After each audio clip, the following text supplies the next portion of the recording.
वतन अजीज पाकिस्तान के अंदर काजी फायज ईसा ने जो जनाबे वाला कादियानियों को नवाजते हुए, कादियानियों की हिमायत करते हुए, कादियानियों के हक में जो जनाबे वाला फैसला किया है, उसने ये कहा है ना, कादियानियों को खुली छुट्टी है, वो जनाबे वाला जो कुछ मर्जी करना चाहे वो कर सकते हैं। वो कादियानी अपने घरों के अंदर रहते हुए तबलीग का काम कर सकते हैं। मैं जनाबे वाला बिल्कुल वाजे तौर पर उर्से मुबारक की तकरीब सईद के अंदर खड़े होकर ये कहना चाहूंगा, हम उस काजी के इस फैसले को जूते की नोक पर रख के उसके इस फैसले को मुस्तरद करते हैं। हम उसके इस फैसले को मुस्तरद करके कहते हैं,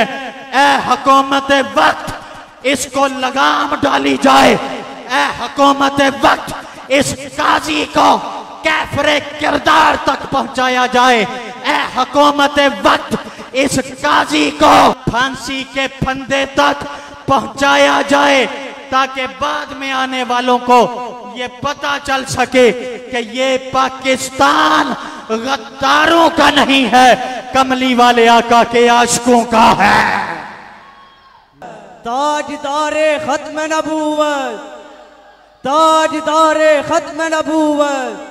लब्बैक लब्बैक लब्बैक या रसूल अल्लाह, लब्बैक आके बोलो, ताजदारे खत्म नबूवत जिंदाबाद, ताजदारे खत्म नबूवत, ताजदारे खत्म नबूवत। हर हाल में हक बात का इजहार करेंगे, मिंबर नहीं होगा तो सरे दार करेंगे। हमें जन्नत में जाने की इसलिए तलब है कि हम जन्नत में उनका दीदार करेंगे, और जो हत्मे नबूवत के मुनकिर हैं, जो हत्मे नबूवत का इनकार करेगा, हम ऐसे लाइन को रुसवा सरे बाजार करेंगे।